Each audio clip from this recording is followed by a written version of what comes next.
आशा करता हूँ आप लोग बहुत अच्छे होंगे। नमस्कार साथियों, स्वागत है आप सभी का अपना YouTube channel AI stock market analysis में। आज के इस वीडियो में हम लोग डिस्कस करेंगे नेशनल अल्मुनिया। मेटल सेक्टर का बहुत ही ज़बरदस्त स्टॉक है और इस स्टॉक का परफॉर्मेंस पिछले कुछ सालों में बहुत ही ज़बरदस्त रहा है। अभी फ़िलहाल मार्केट का सेंटिमेंट नेगेटिव है और इस सिचुएशन में अच्छे अच्छे स्टॉक में ठीक ठाक करेक्शन हमें देखने को मिल रही है। तो आज के इस वीडियो में हम लोग इस स्टॉक के बारे में डीपली एनालिसिस करेंगे और विशेष करके इसके फंडामेंटल पे, चूँकि हम लोग जो है वो लॉन्ग टर्म इन्वेस्टर हैं और लॉन्ग टर्म इन्वेस्टर के लिए मेन चीज़ होता है वो उसका फंडामेंटल होता है और फंडामेंटल पे ही कंपनी का ग्रोथ डिपेंड करता है कि वो कंपनी किस तरह की ग्रोथ आने वाले दिनों में कर सकती है। तो इस स्टॉक के बारे में हम लोग अपॉर्चुनिटी यानी कुछ प्लस पॉइंट देखेंगे कि आने वाले फ्यूचर में ये स्टॉक किस तरह की ग्रोथ दे सकता है। और आप लोगों से रिक्वेस्ट है कि यदि आप फर्स्ट टाइम चैनल पर विजिट किए हैं तो कृपया चैनल को सब्सक्राइब करें और बेल आइकन को प्रेस करें ताकि इस तरह की वीडियो की नोटिफिकेशन आप तक पहुंचती रहे। तो देर न करते हुए चलते हैं सीधे अपने टॉपिक पे और डिस्कस करते हैं नेशनल अल्मुनिया के बारे में।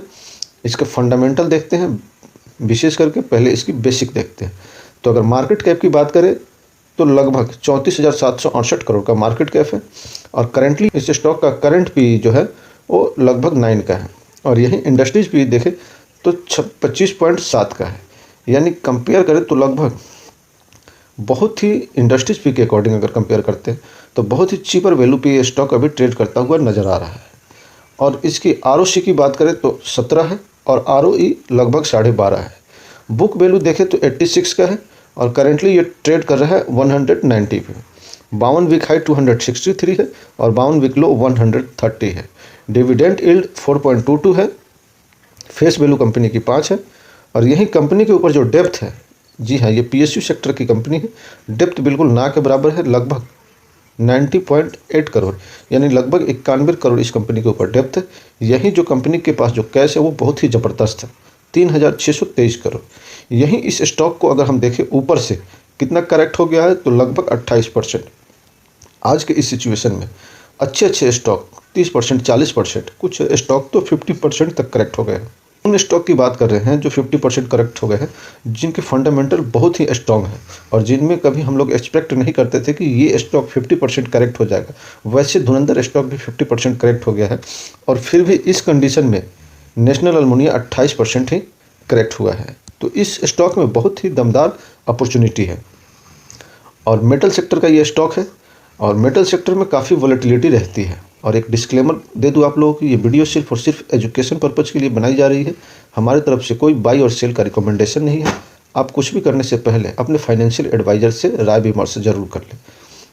तो इस स्टॉक का हम लोग फ्यूचर ग्रोथ देखेंगे कि इस स्टॉक में करेक्शन हुआ है जो 28% का, वो उसका वजह क्या है, एक्चुअल रीज़न हमें पता चले फिर हम लोग इस स्टॉक के बारे में और भी आगे की प्लानिंग कर सकते हैं। तो अभी इस स्टॉक में क्या एक्यूमुलेशन का मौका है या सिर्फ धोखा है, तो इसके बारे में हम लोग आगे जानते हैं। तो सबसे पहले कंपनी का फ्यूचर ग्रोथ देखेंगे, लेकिन इसके साथ साथ इस स्टॉक के बारे में कुछ टारगेट हैं ब्रोकरेज हाउस के द्वारा, कुछ एनालिसिस्ट के द्वारा, वो भी हम लोग देखेंगे कि ये टारगेट कितने दिनों में अचीव हो सकता है।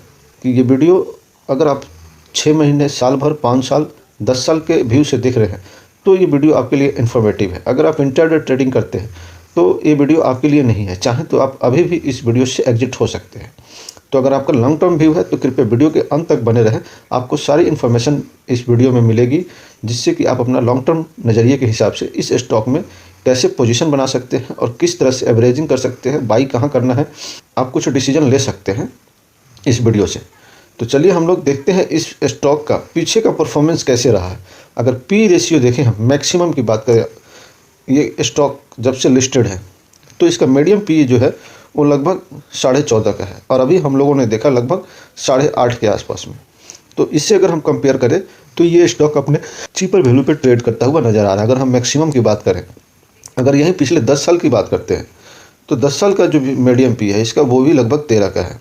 तो यहाँ पर भी हमें ठीक अभी स्टॉक में अच्छी एंट्री का दिख रहा है। पिछले 5 साल की बात करें तो वही सिचुएशन दिख रहा है, लगभग 13 से प्लस का इसकी पी है। पिछले 3 साल की बात करें तो यहाँ पर भी लगभग 12 के अराउंड में इसकी पी दिख रही है हमें। और पिछले 1 साल की बात करें तो यहाँ लगभग 18.5 का पी देख रहा है। तो इससे हमें ये पता चल रहा है कि इस स्टॉक का जो एक मोमेंटम है वो अभी करेक्शन में दिखाई दे रहा है। इस स्टॉक का जो परफॉर्मेंस है उसमें अभी एक ठीक ठाक करेक्शन हमें देखने को मिल रहा है, और इस करेक्शन के वजह से ही जो मेरा पर्सनल पॉइंट ऑफ व्यू है, इस स्टॉक में पोजीशन बनाने के लिए एक अच्छा अपॉर्चुनिटी है। क्योंकि इस स्टॉक में जो करेक्शन हुआ है उससे इसकी पीई काफ़ी डाउन हो गई है, और पीई डाउन होने के बावजूद भी इस कंपनी के अर्निंग में कोई फ़र्क नहीं पड़ा है। तो अर्निंग हम लोग देखेंगे, ये तो क्वार्टरली रिजल्ट जब देखेंगे, उससे पहले इस कंपनी के बारे में कुछ नेगेटिव पॉइंट है जो कि 1 है और पॉजिटिव पॉइंट 3 है, जिसे आप रीड कर सकते हैं। मैं रीड नहीं कर रहा हूँ क्योंकि ये वीडियो काफ़ी लंबी हो जाएगी। यही कुछ पेयर कंपनी है जिसके बारे में हम लोग को डिस्कस करना इंपॉर्टेंट है। तो पेयर कंपनी में 7 कंपनी है। नेशनल अल्मुनिया की बात करें तो ये नंबर 2 पे है मार्केट कैपिटलाइजेशन के अकॉर्डिंग। प्रॉफिट ग्रोथ देखते हैं तो बहुत ही ज़बरदस्त इस लिस्ट में हमें देखने को मिल रहा है। 152% के हिसाब से प्रॉफिट ग्रोथ है इसकी। सेल ग्रोथ की बात करें तो यहाँ भी कंपनी अच्छी नंबर पेश की है, लगभग 14%। तो सेल ग्रोथ और प्रॉफिट ग्रोथ हम लोगों ने देखा जो कि बहुत ही ज़बरदस्त है। क्वार्टरली रिजल्ट की बात करें तो कंपनी ने जो भी हाल ही में Q3 का रिजल्ट पब्लिश किया था वो लगभग 4,662 करोड़ का है। यहीं पे Q2 की बात करें तो लगभग 4,000 करोड़ का था, यानी क्वार्टर ऑन क्वार्टर कंपनी में लगभग 662 करोड़ का जंप देखने को मिल रहा है, जो कि बहुत अच्छी बात है। यहीं अगर ईयर ऑन ईयर देखें तो यहाँ पे लगभग 1,300 करोड़ का 1,300 करोड़ का जंप देखने को मिल रहा है। यानी सेल कंपनी का क्वार्टर ऑन क्वार्टर भी बहुत बढ़िया है, ईयर ऑन ईयर भी बढ़िया है। तो ये चीज़ तो हम लोगों ने देखा सेल। तो जब कंपनी का सेल बढ़ रहा है तो कंपनी का एक्सपेंस भी बढ़ रहा है, इसमें कोई दो राय नहीं है। ईयर ऑन ईयर एक्सपेंस में थोड़ा सा डाउनफॉल देखा गया है और क्वार्टर ऑन क्वार्टर में भी थोड़ा सा डाउनफॉल देखा गया है, लेकिन सेल कंपनी का कंटिन्यू बहुत बढ़िया रहा, जो कि हम लोगों ने सेल ग्रोथ में देखा, प्रॉफिट ग्रोथ में देखा कि वहाँ पे अच्छा नंबर हमें देखने को मिला। यही ऑपरेशनल प्रॉफिट मार्जिन की बात करें तो यहाँ भी कंपनी अब तक का सबसे हाईएस्ट परसेंटेज अचीव की है, जो कि लगभग 50% है। ये इस स्टॉक की खूबसूरती को और बढ़ाता है। और सबसे इम्पॉर्टेंट चीज़ जो होती है वो कंपनी सेल अच्छी कर रही है, ऑपरेशनल प्रॉफिट मार्जिन अच्छी हासिल कर रही है, तो ये चीज़ें हमें कंपनी के नेट प्रॉफिट में देखने को मिलना चाहिए, जो कि यहाँ पे देखने को मिल रहा है। अब ईयर ऑन ईयर देखते हैं तो जहाँ 488 करोड़ के सामने कंपनी ने नंबर पेश किया 1583 करोड़, जो कि बहुत ही ज़बरदस्त है। ईयर ऑन ईयर देखें तो लगभग यहाँ भी 50% से प्लस में ग्रोथ देखने को मिल रही है। और यही इसका इफेक्ट, इसका असर हमें EPS पे भी देखने को मिल रहा है, जहाँ ईयर ऑन ईयर बात करें तो 2.66 से बढ़ के 8.62 हो गया है, और क्वार्टर ऑन क्वार्टर की बात करें तो 5.78 से बढ़ के 8.62 हो गया है। यानी अगर हम बात करें तो क्वार्टरली रिजल्ट के मैटर में कंपनी ने बहुत अच्छा परफॉर्मेंस किया है। इसी वजह से इस स्टॉक में कम से कम करेक्शन हुआ है। करेक्शन तो सभी स्टॉक में चल रहा है, लेकिन इस स्टॉक में मामूली करेक्शन हुआ है। यहीं पे कंपनी की जो operational profit margin yearly basis पे देखें तो कंपनी ने सबसे हाईएस्ट मार्च 2019 में नंबर पेश किया था, जो कि लगभग 25% था। उसके बाद मार्च 2022 में कंपनी ने नंबर पेश किया था जिसमें 32% का था, और अभी 3 क्वार्टर में ही कंपनी ने अचीव कर लिया है 39, यानी चौथा क्वार्टर जब आएगा वो भी बहुत ज़बरदस्त आएगा। तो एक बार हम लोग अनुमानित में देख लेते हैं क्वार्टरली रिजल्ट में कि कंपनी का मार्च वाले क्वार्टर में कैसा रिजल्ट आता है। तो मार्च वाले क्वार्टर में अगर हम देखें तो 2022 में भी अगर दिसंबर से कंपेयर करें तो कंपनी ने अच्छी रिजल्ट पेश किया था। 2023 में देखें तो यहाँ पर भी अच्छा रिजल्ट पेश किया है, 2024 में भी अच्छा रिजल्ट पेश किया है। तो ऐसे एक्सपेक्ट कर सकते हैं कि इस क्वार्टर में भी जो यानी Q4 में कंपनी रिजल्ट जारी करेगी उसमें भी अच्छा रिजल्ट हमें देखने को मिलेगा। यही कंपाउंडिंग सेल ग्रोथ की बात करें तो 10 साल में तो कुछ बेहतर रिजल्ट हमें नंबर देखने को नहीं मिल रहा है। 5 साल में भी कुछ अट्रैक्टिव नहीं है, लेकिन 3 साल और लास्ट 1 ईयर में अच्छा नंबर देखने को मिल रहा है। कंपाउंडिंग प्रॉफिट ग्रोथ की बात करें तो यहाँ पर भी all is well, last 1 year का तो जवाब ही नहीं है। स्टॉक प्राइस CAGR की बात करें तो ये नंबर बहुत बेहतरीन देखने को मिला है। Return on equity long term के अकॉर्डिंग अगर देखें तो नंबर ठीक ठाक है, जो कि इन्फ्लेशन और GDP ग्रोथ को मेंटेन कर रही है कंपनी। अगर GDP ग्रोथ हम लगभग 5% का और इन्फ्लेशन 6-7% का भी धर ले तो 11-12% का है, जो कि पैसे को कंपनी ठीक ठाक बढ़ा रही है। बैलेंस शीट में अगर हम देखते हैं तो कंपनी का जो रिजर्व है 13,653 करोड़ और कंपनी की लायबिलिटी जो है वो 4,751 करोड़। तो ये एक अच्छा नंबर है। यही टोटल एसिड्स की बात करें तो अभी जो कंपनी के पास एसिड्स है वो लगभग 19,419 करोड़ का है, और यही मार्च 2013 से अगर हम कंपेयर करें, यानी अभी से 10-11 साल पहले की, तो कंपनी के पास टोटल एसिड 16,333 करोड़ था, जो कि अभी बढ़ के 19,419 करोड़ है। तो इसमें कुछ ज़्यादा इम्प्रूवमेंट देखने को नहीं मिल रहा है। इसका एक ही वजह है कि ये जो कंपनी है ये पीएसयू सेक्टर की है, इस वजह से इसकी एसिड्स में ज़्यादा जंप हमें देखने को नहीं मिल रहा है। ये एक जो है पॉइंट, ये नेगेटिव है। हाँ, बल्कि अगर हम कंपेयर करें मार्च 2023 से मार्च 2024 में, तो यहाँ कंपनी ने लगभग 2,000 करोड़ प्लस का एसिड्स बनाया है। लेकिन ये एक संतोषजनक फिगर नहीं है, क्योंकि 10 साल में कंपनी कुछ नहीं तो 5 गुना बड़ी तो ज़रूर हो जाना चाहिए। 5 गुना भी नहीं हुई तो 3 गुना तो होना ही चाहिए। अगर 3 गुना भी नहीं होती है तो फिर कंपनी क्या कर रही है, ये एक सवालिया निशान उठता है। और जो कि हमें इस स्टॉक में करेक्शन देखने को मिल रहा है, शायद हो सकता है कि ये भी वजह होगी। यही कंपनी का जो हम शेयर होल्डिंग पैटर्न देखते हैं, तो EFI जहाँ पूरी मार्केट से अपनी पोजीशन हल्की कर रहे हैं, वहाँ इस स्टॉक में देख रहे हैं, हमें देखने को मिल रहा है कि पिछले क्वार्टर में, यानी Q2 से अगर कंपेयर करें Q3, तो यहाँ लगभग 2% का स्टेक इनका बढ़ता हुआ दिख रहा है। और यहीं जब EFI बढ़ा रहे हैं तो लाजमी है कि DI वहाँ से अपना पाँव खींच रहे हैं। तो EFI 2% बढ़े है, तो DI लगभग 1.5% अपना स्टेक कम किए हैं। और एक अच्छी बात यहाँ ये भी देखने को मिल रहा है कि लगभग 1% पब्लिक की भी होल्डिंग कम हुआ है। तो EFI थोड़ा सा इस स्टॉक में एट्रैक्टिव है, इसका कुछ ना कुछ वजह होगा। और आइए अब हम देख लेते हैं, ये तो हम लोगों ने फंडामेंटल देखा, अब फंडामेंटल में देखते हैं कि जो बड़े इन्वेस्टर है वो क्या कर रहे हैं, उनका बिहेवियर क्या है। तो ये इंपॉर्टेंट होता है किसी भी स्टॉक में एंट्री से पहले कि फिलहाल 4-6 महीने या साल भर तक इस स्टॉक में किस तरह का मोमेंट रहेगा। वो बिग इन्वेस्टर के सिचुएशन से हमें पता चल जाता है कि बिग इन्वेस्टर क्या कर रहे हैं। तो आइए देर न करते हुए चलते हैं अगले चार्ट पर, जहां हम बिग इन्वेस्टर के बारे में कुछ जानकारी इकट्ठा करेंगे। तो साथियों, अब हम लोग आगे हैं अपने चार्ट पे, जो कि बिग इन्वेस्टर का है। बिग इन्वेस्टर हमारे इंडिया में कौन है, ये है म्यूचुअल फंड वाले। तो म्यूचुअल फंड वाले अभी इस स्टॉक में क्या कर रहे हैं, हमें जैसा कि देखने को मिल रहा है, म्यूचुअल फंड की तरफ से अगस्त में बाइंग हुई है, सितंबर में बाइंग हुई है, अक्टूबर में बाइंग हुई है, नवंबर में ज़बरदस्त सेलिंग का फिगर हमें देखने को मिला है। उसके बाद दिसंबर में हल्की बाइंग हुई है म्यूचुअल फंड की तरफ से, लेकिन जनवरी में इस स्टॉक में ज़बरदस्त बिकवाली हुआ है, जिसकी वजह से इस स्टॉक में ज़बरदस्त करेक्शन देखने को मिल रहा है।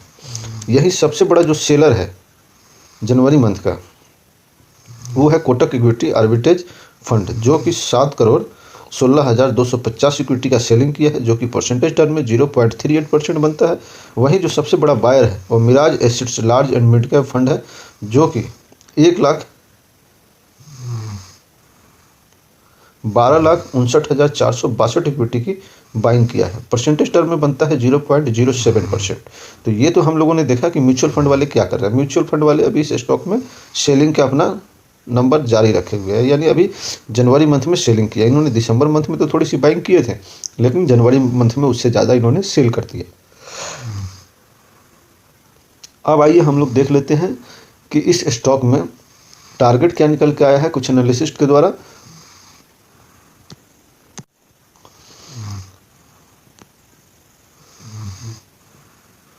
तो साथियों, जैसा कि आप सभी देख पा रहे हैं,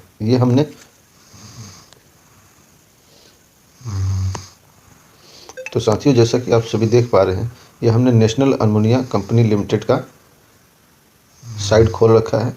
और यहाँ पे जो आज के दिन में इस स्टॉक में ज़बरदस्त गिरावट देखने को मिली, लगभग 6.5% का। उसके पीछे वजह जो भी हो, लेकिन फ़िलहाल अभी इस स्टॉक में 10 एनालिसिस्ट के द्वारा, जैसा कि आप देख पा रहे हैं, 1 year price forecast for national aluminium company limited है, मैक्सिमम एस्टिमेट 275 का है, एंड यहीं पे जो मिनिमम एस्टिमेट है वो 185 का है। और ये अभी करंट ट्रेड जो कर रहा है, ये अपने 185 के लेवल पे ही ट्रेड कर रहा है, यानी अभी इस स्टॉक में अब करंट ये ट्रेड कर रहा है 190 के समथिंग में। यानी अभी इस स्टॉक में आप पोजीशन बनाते हैं तो 185 का 180 का स्टॉप लॉस के साथ इस स्टॉक में एंट्री कर सकते हैं। और पहला जो आपका टारगेट होगा वो लगभग यहाँ से 20% अप, यानी 228 का फर्स्ट टारगेट है। एंड जो सेकंड टारगेट होगा वो लगभग करंट मार्केट प्राइस से 45% अप, यानी 275 का। कहने का मतलब आपको समझना पड़ेगा कि यदि आप अगर 100 स्टॉक इस कंपनी का बाई करते हैं, तो यदि आप चाहें तो पहला टारगेट जब 228 का आपका अचीव होता है, वहाँ पे आप 50 शेयर से एग्जिट ले सकते हैं, यानी 50% पे प्रॉफिट बुक कर ले 228 पे, एंड 50% स्टॉक आप रख के मैक्सिमम टारगेट की तरफ बढ़ सकते हैं 275 का। और यदि इस स्टॉक में किसी कारणवश डाउनफॉल देखने को मिल रहा है फिर से, यानी आप 50% जो बुकिंग किया है प्रॉफिट, तो फिर वो एक्यूमुलेट कर सकते हैं। तो इस हिसाब से आप इस स्टॉक में 6 महीने से साल भर की प्लानिंग करके एंट्री कर सकते हैं। वहीं जो इस स्टॉक की रेटिंग आई है 10 एनालिस्ट के द्वारा, वो अभी फिलहाल बाइंग की रेटिंग है। तो मेरा भी पॉइंट ऑफ व्यू इस स्टॉक में पॉजिटिव है। अभी ये एक्यूमुलेशन का पीरियड बहुत ही बेहतर है। और आप लोगों को साथ ही साथ एक चीज़ बता दूं कि ये स्टॉक मैं खुद के पर्सनल पोर्टफोलियो में भी ऑन करता हूं। आप चाहें तो जाके शॉर्ट्स वीडियो में देख सकते हैं, ये स्टॉक मेरे भी पोर्टफोलियो में शामिल है। यही इसके ईपीएस का जो मार्केट एस्टिमेट था Q3 के लिए, वो 8.15 का था, और जो कंपनी ने नंबर पेश किया 8.6 का, यानी जो मार्केट एस्टिमेट था उससे लगभग 5.5% ऊपर जाके कंपनी ने अपना ईपीएस का नंबर जारी किया। यहीं रेवेन्यू की बात करें, जो मार्केट एस्टिमेट था 45.35 का, कंपनी ने उसे बीट किया है, और जो नंबर जारी किया है कंपनी ने 46.62 का, यानी जो मार्केट एस्टिमेट था उससे लगभग 3% अप। तो ये रहा आज के डेट में नेशनल अल्मुनिया, जिसे हम नाल्को के नाम से जानते हैं, इसके बारे में फंडामेंटल एनालिसिस। और आशा करता हूं आपको हमारी तरफ से दी हुई जानकारी से आप संतुष्ट होंगे। तो कृपया चैनल को सब्सक्राइब करें, बेल आइकन को प्रेस करें, ताकि इस तरह की वीडियो की नोटिफिकेशन आप तक पहुंचती रहे। और आपके पास नेशनल अल्मुनिया यानी नाल्को का स्टॉक आपके पोर्टफोलियो में कितना है, कृपया कमेंट करके ज़रूर बताएं। और भी किसी तरह की कोई एडवाइस, इस वीडियो से रिलेटिव कुछ भी मैसेज आप हम तक पहुंचाना चाहते हैं, तो उसके लिए कमेंट बॉक्स में आप अपना राय जरूर व्यक्त करें, जिसका मुझे प्रतीक्षा रहेगा। मिलते हैं अगले वीडियो में, तब तक आप अपना ख्याल रखिएगा। जय हिंद, वंदे मातरम, भारत माता की जय।